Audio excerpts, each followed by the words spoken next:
इसके पहले वाली वीडियो में हमने जाति व्यवस्था की अर्थ, परिभाषा और जो विशेषताओं के बारे में विचार किए थे। तो वो जो हमने विशेषता जो देखी वो समाजशास्त्री प्रोफेसर घुरिये के अनुसार, घुरिये ने अपना जैसा कि हमने बताया था कि एक जाति की एक सर्वमान्य परिभाषा नहीं हो सकती है, तो इससे बचने के लिए उन्होंने कुछ जाति की विशेषताओं का उल्लेख किया था और कहा कि यदि किसी किसी व्यक्तियों के समूह में इस प्रकार की विशेषता पाई जाती हैं तो हम उसकी जाति के नाम से जान सकते हैं। जहाँ तक जाति के जो उत्पत्ति के जो सिद्धांतों की जहाँ तक बात है, तो हम यहाँ केवल प्रोफेसर घुरिये की बात करेंगे। और प्रोफेसर घुरिये ने जाति की जो उत्पत्ति का प्रजाति सिद्धांत एवं ब्राह्मणों की चतुर्युक्ति के सिद्धांत को स्वीकार किया था। उनका मानना था कि जो भी जातियों की उत्पत्ति हुई है, इसमें ब्राह्मणों की एक चतुर्युक्ति या चतुर्नीति का परिणाम है या उसके फलस्वरूप इन जातियों की उत्पत्ति हुई है। जहाँ प्रारंभिक समाज हमारा वर्ण व्यवस्था में बटा हुआ था और वर्ण व्यवस्था वो धीरे धीरे जाति व्यवस्था में बदल गई, और उस जाति व्यवस्था में बदलने का जो एकमात्र वो कारण मानते हैं कि वहाँ ब्राह्मणों की नीति थी, और चतुर्नीति के कारण उन्होंने कुछ जातियों का इस प्रकार से विभाजन किया, इस प्रकार से उनके व्यवसाय का विभाजन किया, जिसमें उन्होंने अपने आप को सबसे सर्वश्रेष्ठ और ऊपर माना और बाकी जातियों को अपने से सबको नीचे माना। वे मानते हैं कि आर्य और अनार्य की प्रजाति एवं सांस्कृतिक संपर्क ने जाति प्रथा को जन्म दिया। जहाँ तक रक्त की शुद्धता की भावना के कारण आर्य और अनार्यों से कई उच्च व निम्न समूह बन गए, और ब्राह्मणों ने अपने समूह को दूसरे समूहों के मिश्रण से मुक्त रखने के लिए कुछ ऐसे नियम बनाए जिनके द्वारा ब्राह्मण पुरुष यानी क्षत्रिय, वैश्य और शूद्र स्त्रियों से उत्पन्न संतानों को, जहाँ उन्होंने विभिन्न परिस्थितियाँ प्रदान की, और समय व्यतीत होने के साथ साथ ही वे जो समूह थे जातियों में परिवर्तित हो गए। और आगे चलकर जब अंतर्जातीय विवाह होने लगे तो विभिन्न जातियों पर जो भोजन से संबंधित प्रतिबंध लागू कर दिए, उससे धीरे धीरे व्यवसाय भी वंशानुगत होने लगे, और ब्राह्मणों ने पुरोहित के व्यवसाय पर अपना अधिकार रखा, जो कि एक पवित्र, सर्वश्रेष्ठ, सर्वोत्तम व्यवसाय माना जाता है। जैसा कि घुरियों ने माना था कि यहाँ ब्राह्मणों की एक चतुर्नीति थी, एक उनकी ऐसी सोच थी, और उस नीति के तहत उन्होंने जाति व्यवस्था को या जातियों का कुछ इस प्रकार से विभाजन किया, व्यवसायों का विभाजन किया। तो घुरिये का मत है कि ब्राह्मणों ने अपने कुल और सम्मान को बनाए रखने के लिए जाति प्रथा को जन्म दिया। लेकिन आलोचकों का मानना है, सभी समाजशास्त्री ये घुरिये की बात से सहमत नहीं है, और वे कहते हैं कि जो घुरिये ने जो बात बताई है कि जातियों की जो उत्पत्ति हुई है वो ब्राह्मणों की चतुर्नीति का परिणाम रही है या उसके फलस्वरूप जातियों का निर्माण हुआ है, तो किसी व्यक्ति विशेष की, या हम कह सकते हैं किसी जाति की जो चतुर्नीति है, कुछ समय तक तो चालाकी उसकी चल सकती है, लेकिन इतने लंबे समय से जो जाति प्रथा हमारे देश में, हमारे समाज में जो पाई जाती है, वह इतने लंबे समय तक किसी को धोखा देके इस प्रकार की जातियों का निर्माण नहीं हो सकता। तो इस रूप में गुरु की यहाँ आलोचना भी हुई है। अब यहाँ आज हम देखते हैं मुख्य रूप से कि जाति व्यवस्था में आधुनिक प्रवृत्तियाँ, यह जाति व्यवस्था में जो वर्तमान में हमको जो परिवर्तन दिखाई दे रहे हैं वो क्या परिवर्तन आ रहे हैं। तो जैसा कि हमने पहले भी कहा है कि परिवर्तन प्रकृति का नियम है और इस परिवर्तन से कोई भी वस्तु अछूती नहीं है। ठीक उसी संदर्भ में यहाँ जाति व्यवस्था की जब हम बात करते हैं तो जाति व्यवस्था भी हमारी परिवर्तनशील है। आज से 50-100 वर्ष पहले की जो जाति व्यवस्था थी वो कुछ भिन्न प्रकार की थी। वर्तमान की हम जाति व्यवस्था की जहाँ तक बात करते हैं तो उसमें काफ़ी कुछ बदलाव आए, काफ़ी कुछ परिवर्तन हुए। तो उस परिवर्तन को, उस बदलाव को हम कुछ बिंदुओं के माध्यम से यहाँ स्पष्ट करना चाहेंगे, जिसमें पहला बिंदु है ब्राह्मणों की स्थिति में गिरावट। जाति प्रथा के अंतर्गत जहाँ तक सामाजिक, धार्मिक, आर्थिक तथा राजनीतिक क्षेत्र में हम देखते आ रहे हैं कि ब्राह्मणों का एक विशेष महत्व रहा है, लेकिन वर्तमान में व्यक्तिगत गुणों एवं धन का महत्व बढ़ जाने के कारण जहाँ छोटी जातियों के व्यक्ति भी शिक्षा ग्रहण करने लगे, धन का संचय करने लगे, चुनाव में विजय प्राप्त करने लगे, तो उससे उनकी सामाजिक, आर्थिक एवं राजनीतिक स्थिति भी ऊंची उठने लगी। या हम कह सकते हैं कि वो इसमें सफल होने लगे।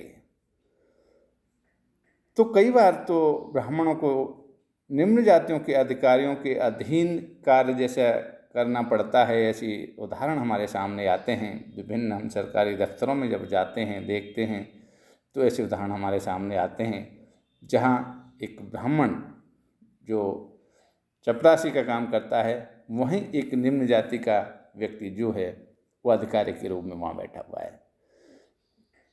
तो इसके साथ साथ हम ये भी देखते हैं कि धार्मिक क्रियाओं एवं पूजा पाठ आदि के महत्व के कम हो जाने के कारण भी ब्राह्मणों की जो परंपरागत जो प्रभुता थी, उनकी जो एक समाज में ठचक थी, एक जो समाज में स्थान था, उसमें काफ़ी कुछ गिरावट आई है। तो ये एक हम परिवर्तन के रूप में यहाँ हम देख सकते हैं। दूसरे बिंदु के रूप में जाति संस्तरण में परिवर्तन आया है। जाति संस्तरण से यहाँ तात्पर्य ये है कि पहले जो जातियों में एक निश्चित संस्तरण था, एक निश्चित आपस में दूरी थी, एक निश्चित ऊंच नीच की वो जो भेद था, उसमें बदलाव आया है। जहाँ तक जाति प्रथा में विभिन्न जातियों का एक, जैसा कि हम देखते हैं कि संस्तरण पाया जाता है, हमने पहले भी विशेषताओं में भी इसका उल्लेख किया था, और वहाँ प्रत्येक जाति यह जानती है कि कौन कौन सी जातियाँ उससे ऊंची हैं और कौन कौन सी जातियाँ उससे नीची हैं। लेकिन जब हम वर्तमान की बात करते हैं, वर्तमान समाज में हम जब देखते हैं, तो इस संस्तरण में परिवर्तन आया है और निम्न जातियाँ अपनी सामाजिक, आर्थिक एवं राजनीतिक स्थिति में सुधार करके जातीय संस्तरण में आज हमें ऊंचे स्थान पर विराजमान देखती हैं।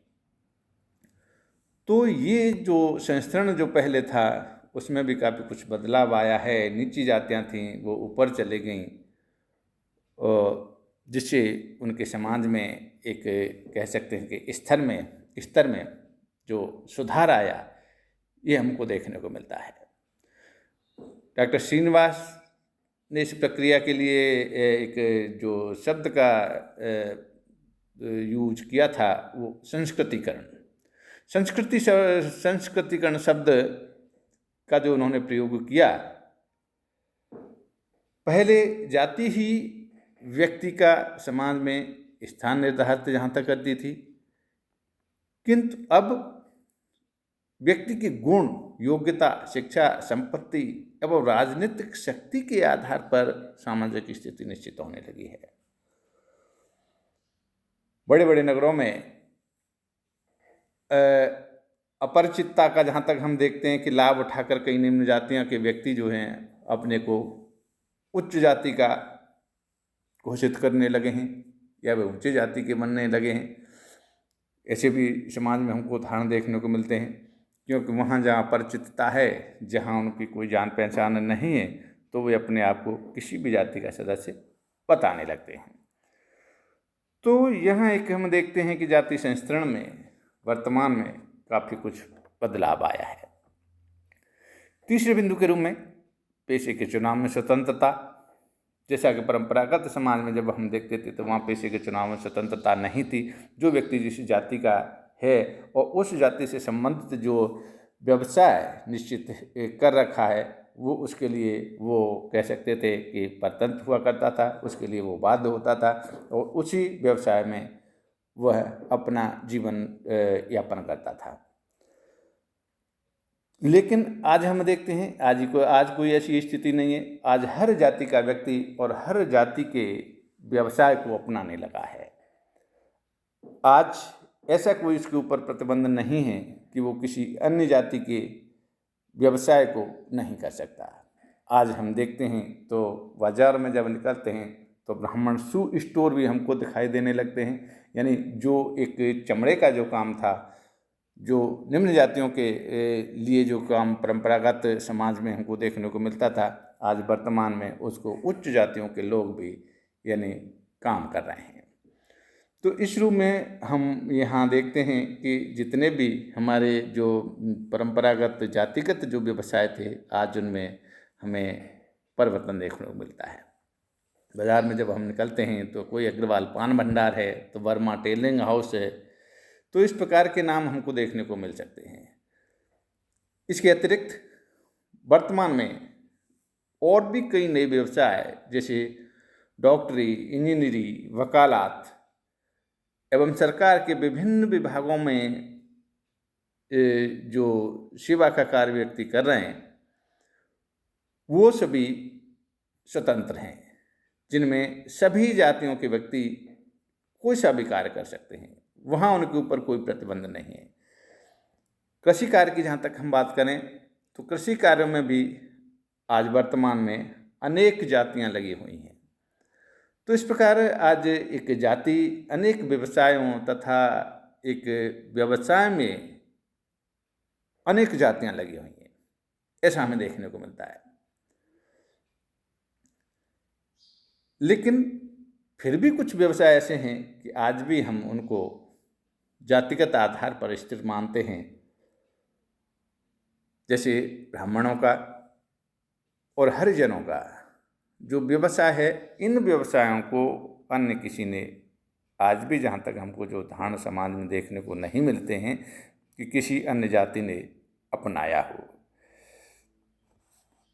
अगले बिंदु के रूप में भोजन संबंधी प्रतिबंधों में परिवर्तन। परंपरागत जाति प्रथा में जहाँ खान पान संबंधी अनेक जो निषेध पाए जाते थे, शाकाहारी, मांसाहारी, कच्चा एवं पक्का, ये भोजन के बारे में पवित्रता एवं अपवित्रता की जो धारणा प्रचलित थी, वो धीरे धीरे आज वर्तमान में समाप्त हो गई है। आज जहाँ तक हम देखते हैं तो कुछ ब्राह्मण मांसाहारी भोजन भी करने लगे हैं। कच्चे एवं पक्के भोजन का जो भेद पहले था, वो आज वर्तमान में समाप्त हो गया है करीब करीब। आज हम बाज़ारों में देखते हैं, होटल, रेस्तरां एवं क्लबों में सभी जातियों के व्यक्ति साथ साथ खाना खाते हैं। वहाँ कोई जाति पूछकर यानी खाना नहीं परोसा जाता है। किसी भी जाति का व्यक्ति कभी कोई आता है तो वहाँ खाना खाता है। और जहाँ तक हम देखते हैं कि एक ही बर्तन में हर जाति का व्यक्ति खा के चला जाता है। तो अब हम ये भी देखते हैं कि कुछ जातियाँ निम्न जातियों के यहाँ भोजन एवं पानी भी ग्रहण करने लगी हैं। उसमें जो पहले जो इतनी कठोर नियम थे, आज वर्तमान में हम देखें तो सभी जाति के लोग एक साथ भोजन पानी करते हुए हमें देखने को मिलते हैं। अगले बिंदु के रूप में है जन्म के महत्व में कमी। जाति व्यवस्था की जहाँ तक बात है, जैसा कि हम जानते हैं, जाति जन्म पर आधारित है। जिस जाति में हमारा जन्म हुआ, आजीवन हम उसी जाति के सदस्य रहते हैं। तो जो पहले जो इसका जाति का जो जन्म का जो महत्व था, जैसे ब्राह्मणों के परिवार में जन्म लेने वाला व्यक्ति इसलिए श्रेष्ठ समझा जाता था कि उसने ऊंची जाति में जन्म लिया है, किंतु हम वर्तमान की जहाँ बात करते हैं तो यहाँ अब जन्म के बजाय उसके गुण, उसकी कार्यकुशलता, उसकी योग्यता को महत्व ज़्यादा दिया जाता है। आज कहीं भी कोई भी हमको यदि पद मिलता है तो जाति के आधार पर नहीं मिलता, और हमें जो पद मिलता है वह हमारी योग्यता के आधार पर बनता है। आज भले ही कितनी ऊंची जाति का व्यक्ति है, लेकिन वह योग्य नहीं है तो उसको सरकारी दफ्तर में उच्च पद प्राप्त नहीं हो सकता। तो हम यहाँ ये देखते हैं कि जो जन्म का महत्व जो पहले था वो आज नहीं रहा है। अगले बिंदु के रूप में हम देखते हैं विवाह संबंधी प्रतिबंधों में परिवर्तन भी आया है। जैसा कि हम पहले जानते थे कि एक जाति का जो संबंध हुआ करते थे, विवाह संबंध हुआ करते थे, वो अपनी जाति या उपजाति तक ही सीमित थे, लेकिन वर्तमान में ऐसा नहीं है। जाति व्यवस्था का एक जो मूल आधार जाति अंतर विवाह जो अभी तक समाज में रहा है, प्रत्येक व्यक्ति को जैसा कि अपनी जाति में ही विवाह करना होता था, यही नहीं जाति प्रथा ने बाल विवाह, कुलीन विवाह एवं विधवा विवाह निषेधों को भी जो प्रोत्साहन दिया था, वर्तमान में उनमें सभी में हमें शिथिलता देखने को मिलती है। वर्तमान जाति के विवाह संबंधी नियंत्रण हम कह सकते हैं कि कमज़ोर पड़े हैं, शिथिल हुए हैं। अब अंतरजाति विवाह और विलंब विवाह, विवाह विच्छेद एवं विधवा पुनर्विवाह भी हमें समाज में देखने को मिलते हैं। तो विवाह संबंधी जो जितने भी प्रतिबंध थे उनमें काफ़ी शिथिलता आई है। आज अंतरजाति विवाह भी हो रहे हैं, आज विधवा पुनर्विवाह भी हो रहे हैं, आज विवाह विच्छेद भी हो रहे हैं। तो इन सभी में हम कह सकते हैं कि काफ़ी कुछ परिवर्तन आया है। अगले बिंदु के रूप में अस्पृश्य जातियों के अधिकारों में वृद्धि, ये भी एक बहुत बड़ा परिवर्तन है। जैसा कि परंपरागत जाति व्यवस्था में शूद्र एवं अस्पृश्य समझी जाने वाली जो जातियां थीं, उनको अनेक सामाजिक, धार्मिक, आर्थिक एवं राजनीतिक अधिकारों से जो वंचित रखा जाता था, उन्हें कह सकते हैं कि समाज सुधारकों एवं सरकारी प्रयत्नों के कारण आज उन्हें उच्च जातियों के समक्ष ही सभी अधिकार दिए गए हैं। उन्हीं को वे सभी सुविधाएं प्राप्त हैं जो उच्च जातियों को प्राप्त हैं। आज निम्न जातियां को आर्थिक एवं राजनीतिक संरक्षण भी यानी संविधान ने दे रखा है। जहाँ तक हम देखते हैं कि विधानमंडलों, संसद, सरकारी नौकरियों एवं अन्य क्षेत्रों में उनके लिए कुछ रिजर्वेशन हैं, स्थान सुरक्षित हैं, जिन पर कोई उच्च जाति का सदस्य उन पदों पर आसीन नहीं हो सकता है। तो हम जहाँ तक कह सकते हैं कि कानूनी रूप में अस्पृश्यता का आज बिल्कुल अंत हो गया है। आज वह स्थिति है कि आज हम इन जातियों को, जो जाति है, हम जातिगत शब्दों से संबोधित भी नहीं कर सकते। इस पर भी नए नए कानून आ गए, तो उसमें दंड के भी प्रावधान हैं। तो इन सभी के कारण अस्पृश्य जातियों के अधिकारों में, सुख सुविधाओं में आज हम वृद्धि देखने को मिलते हैं, हमें वृद्धि देखने को मिलती है। आगे है जाति समितियों का निर्माण। वर्तमान में विभिन्न जातियों ने अपने अपने प्रांतीय एवं राष्ट्रीय स्तर के संगठन बना लिए हैं। ये हमें एक परिवर्तन दिखाई देता है। जो भूतकालीन समाज में यानी परंपरागत समाज में इस प्रकार के बड़े बड़े संगठन जो हमको दिखाई नहीं देते थे, वर्तमान में हमने प्रांतीय स्तर पर, राष्ट्रीय स्तर पर, जहाँ तक हमें कह सकते हैं कि विश्व स्तर पर भी ये जातिगत संगठन हमें देखने को मिलते हैं। और वे संगठन उनके जाति हितों की रक्षा करते हैं, उनके जातिगत हितों की कह सकते हैं कि उनको बनाए रखने में या उनको प्राप्त करने में हमेशा वो सजग रहते हैं। ये जातीय समितियाँ जाति को सामाजिक एवं राजनीतिक गतिशीलता तथा शक्ति प्रदान एवं आर्थिक लाभ पहुंचाने का भी कार्य करती हैं। तो इस प्रकार से जो हम देखते हैं, जो मुख्य जो इसमें जो परिवर्तन हैं, पहले जो जाति संगठन इतने बड़े स्तर पर दिखाई नहीं देते थे, आज वर्तमान में ये जातिगत जो संगठन हैं, जातिगत जो समितियां हैं, वह बड़े स्तर पर हमें देखने को मिलते हैं। आगे है इसमें अगला बिंदु जातियों के बदलते हुए संबंध। तो इसमें हम बता सकते हैं कि वर्तमान में जातियों के जो पारस्परिक संबंध हैं उनमें भी परिवर्तन आया है। पहले जैसा कि हम देखते थे, दो जातियों के बीच में जो जजमानी संबंध पाए जाते थे और एक जाति दूसरी जाति की अपने व्यवसाय द्वारा जो सेवा करती थी, अब जजमानी संबंध हमें समाज में देखने को नहीं मिलते तथा राजनीतिक शक्ति को लेकर उनमें एक टकराव हमें देखने को मिलता है।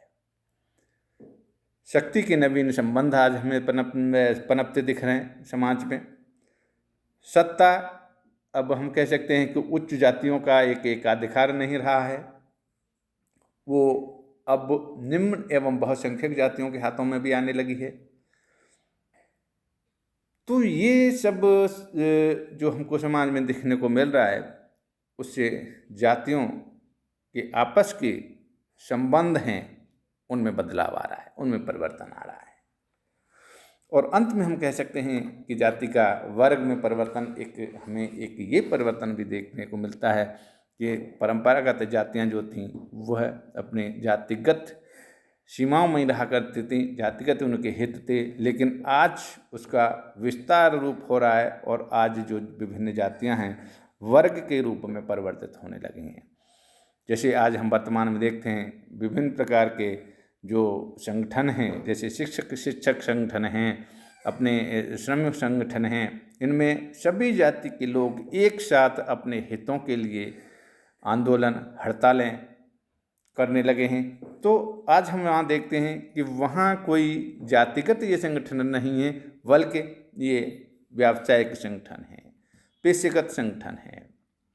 तो अब ये जातियाँ हमको एक ये परिवर्तन भी देखने को मिलता है, जो जातियाँ समाज में थीं आज वो धीरे धीरे वर्गों में बदलती नज़र आ रही हैं।